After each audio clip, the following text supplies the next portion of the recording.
So just a disclaimer, this is actually only one part of a series I'm making that's going to be compiled into a larger video. So be sure to start from part 1, but also to look out for the entire compilation. Thank you for watching. Emission. If you take a divination test and you find that the color of the water has changed, then you are an emitter. Emission can be used to separate one's aura from their body, and as an emitter, you have a way easier time separating your aura from your body than other Nen users, and can do it for much longer. Obviously, this means techniques including emission involve separating one's aura from their body, and thus tend to have a lot of range, long-lasting effects, remote effects, or abilities that can be activated remotely since they can function a fair distance away from the user themselves, while still being influenced by them. Which is actually pretty neat because generally aura falls in intensity very quickly the second it is disconnected from the body. But emitters can maintain separated aura for much longer periods of time, while also maintaining various functions and applications.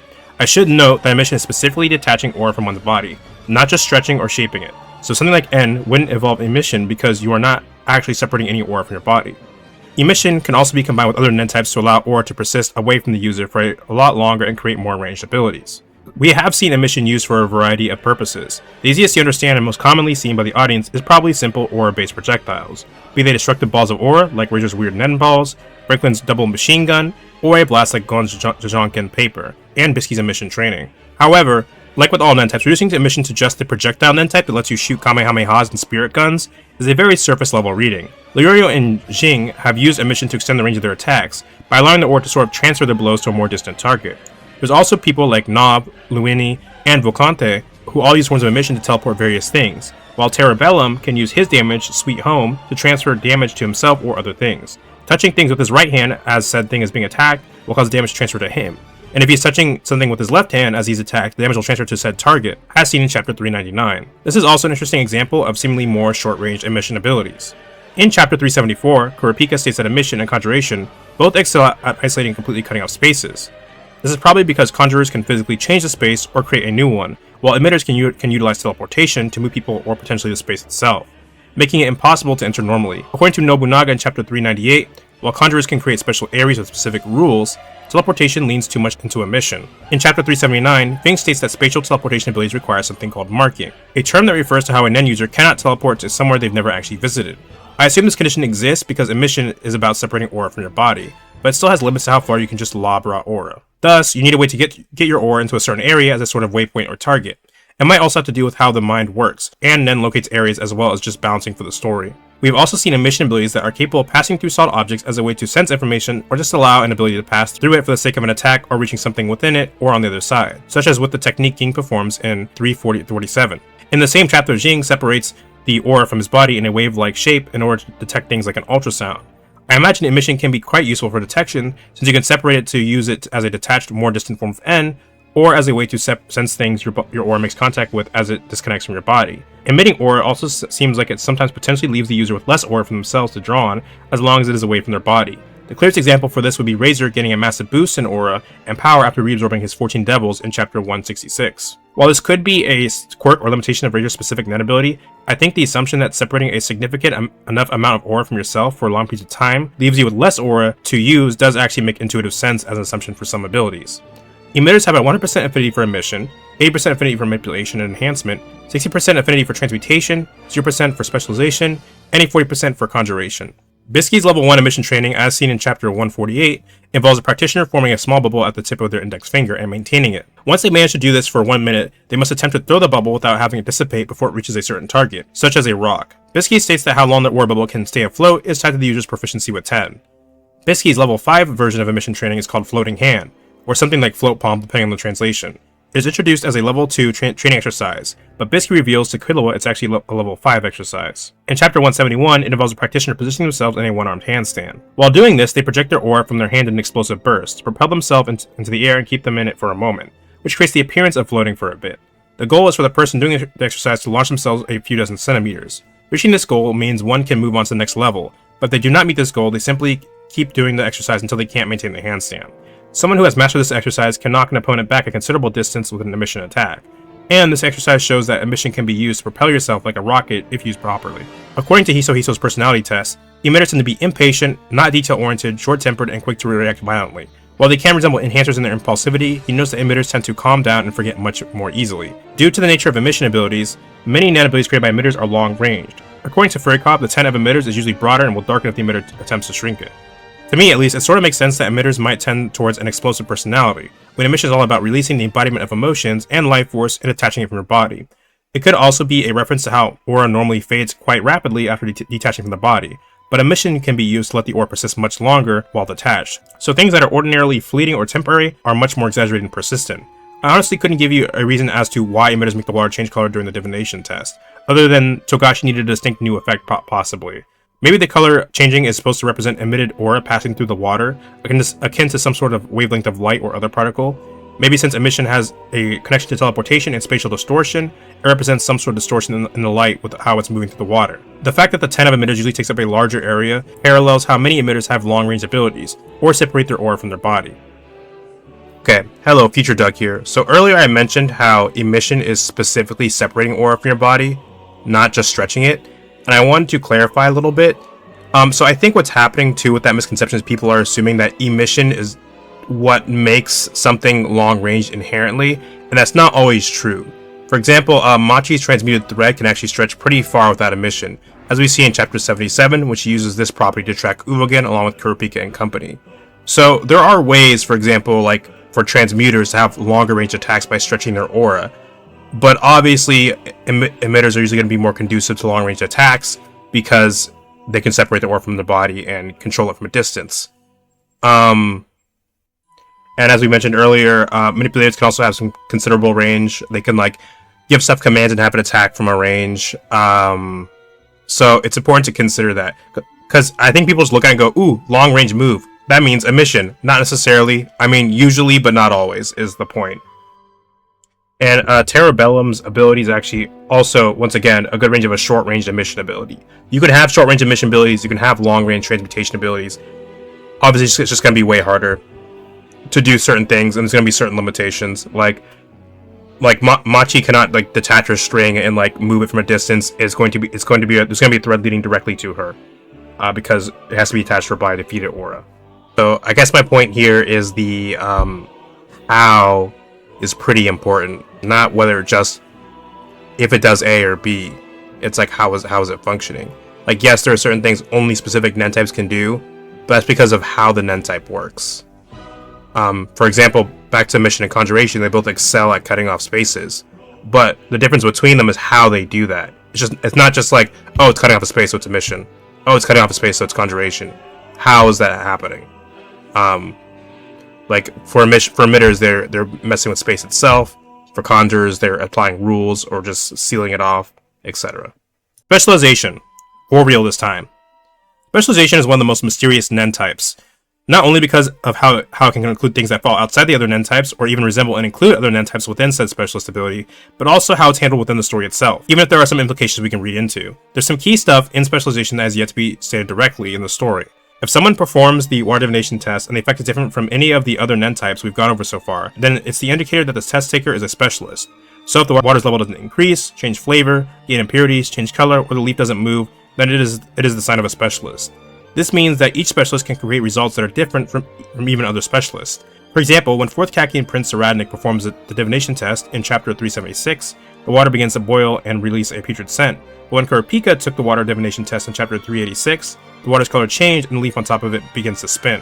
Kurapika's results also show us that specialists can have results resembling a combination of what other Nen types may get.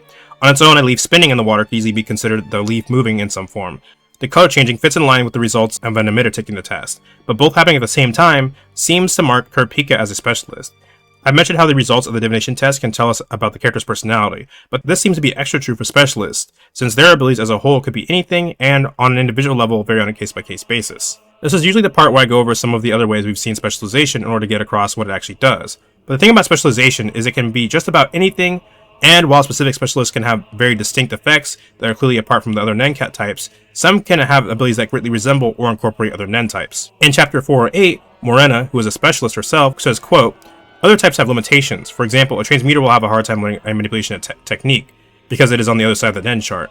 But specialists don't have those restrictions. The only downside to this is that specialists are so proficient that they often don't realize they're specialists and end up overtraining in a specific category, then regretting it later. But if a specialist knows their type from the get-go, they can work on high difficulty techniques that require deep mastery of multiple Nen types, or even create unique abilities that don't fit into any category." Unquote. Myrna then goes on to say that she herself is a specialist, and her contagion allows her allies to unlock Nen abilities through a point-based system that is an incredible mix of all 6 Nen categories. So this means that specialization can and has been combined with one or more other Nen types, which can further muddle how easy it is to recognize and identify. However, there are some kinds of Nen techniques that seem unique to specialization or sit outside the other standard categories. So I think Hui Gyo Ro and Neon Nostrade both have abilities that let them divine the future to one degree or another, and it seems to me like future sight is a specialist thing. There are also characters like Colonel Lucifer and Leo who are capable of taking the abilities of others. In Chapter 98, when Zeno and Silva are fighting Crollo, Zeno realizes that Crollo's ability is one that lets him steal the abilities of others, and not only concludes that this would require him to meet 4 or 5 conditions, but identifies him as a specialist with this information alone, which points to the idea that being able to outright steal abilities and use them for yourself is a specialist thing, or at least not unheard of for specialists. Now, like with everything else, talking about specialization's place in the Nen chart is sort of complicated, nuanced, and mysterious. First off, the reason manipulation and conjuration are to the left and right sides of specialization in particular is not because they have any affinity for specialization, but because they are the most likely to become specialists later in life, at a whopping 1% as stated in Chapter 83 by Izanami. So for every 100 manipulators and or conjurers, one of them will probably become a specialist later in life. This can happen from a variety of factors, like bloodlines, when a particular person does enough training, etc. It's pretty clear based on the wording that it's not that manipulators and conjurers are the only ones that can become specialists, just the most likely. So we have yet to know if the placement scales to the rest of the Nen chart. For example, if conjurers and manipulators are the most likely to become specialists, then are enhancers the least likely, even if the chance is already extremely low? Or is the rate for becoming specialists with the other Nen types outside of conjuration and manipulation around the same? You also can't half-ass being a specialist. While with, say, transmutation you can learn enhancement or even manipulation without having a natural affinity for those categories yourself, even if it will take longer to learn and scale less effectively, you cannot use specialization without being a specialist. However, some specialists seem capable of using other Nen types, since Morna says her ability is a mix of every Nen type, and it's possible for a specialist to spend too much time honing the wrong category, as some specialists can learn or practice other Nen types, even if the opposite isn't true for the other Nen types. Thanks to Kurapika and his scarlet eyes, we know it's even possible to be a conditional specialist. Kurapika is normally a conjurer, but becomes specialist, as long as his eyes are red. So what's a specialist affinity for other Nen types? The canon answer is we don't know. My best guess is because specialization is so individualistic and case by case in every other respect, I have to assume it just depends on the individual. But let's go through some of the common misconceptions to at least narrow down what we know. I've seen some people argue that specialists must follow the logic of every other Nen type, and have an 80% affinity for the nearest manipulation and conjuration categories, a 40% affinity for enhancement, the further category, and 60% for the remaining emission and transmutation category. This doesn't really make any sense, because if that were the case, the manipulators and conjurers would probably just have an 80% in specialization instead of just 0%, with a 1% chance of becoming one. Kurapika in his Emperor Time also disproved the notion that all specialists follow the standard affinity lineup. Contrary to common misconception, Emperor Time does not give Kurapika 100% affinity for every Nen type. In Chapter 108, Kurapika explains that what Emperor Time actually does is grant him mastery over Nen with 100% accuracy and 100% force for each category, but with conjuration as a point of reference. For example, in his words, he states that if he were to use an emission while in Emperor Time, it would increase his force and accuracy, but not the level or affinity itself, which would put him on par with a level 4 emitter but still leave his emission at 40% affinity, even if it is unnaturally more effective than it would be for a normal conjurer. If you believe specialists have a 80% affinity for conjuration, this would make Kurapika's example make no sense, since he would have a 60% affinity for emission due to the category being closer to specialization, but completely opposite of conjuration. This would also mean that Kurapika's affinity for conjuration would actually drop and he would become worse at it, going from a level 10 conjurer to a level 8 if we use this example. And that doesn't seem to be the case. We also get so much of Kurapika's perspective in inner monologues that I think if he was literally becoming worse at conjuration, it would have come up as a vital detail. You could also, I'm saying this in post, you could also argue that it could boost Kurapika's conjuration if he was really bad at conjuration or not using it at 100% effectiveness, but I don't think that's true. Kurapika seems like an extremely competent Nen user, so I don't agree with the argument that Kurapika is like using his conjuration like terribly or anything, and that Emperor Time would push it to 100%.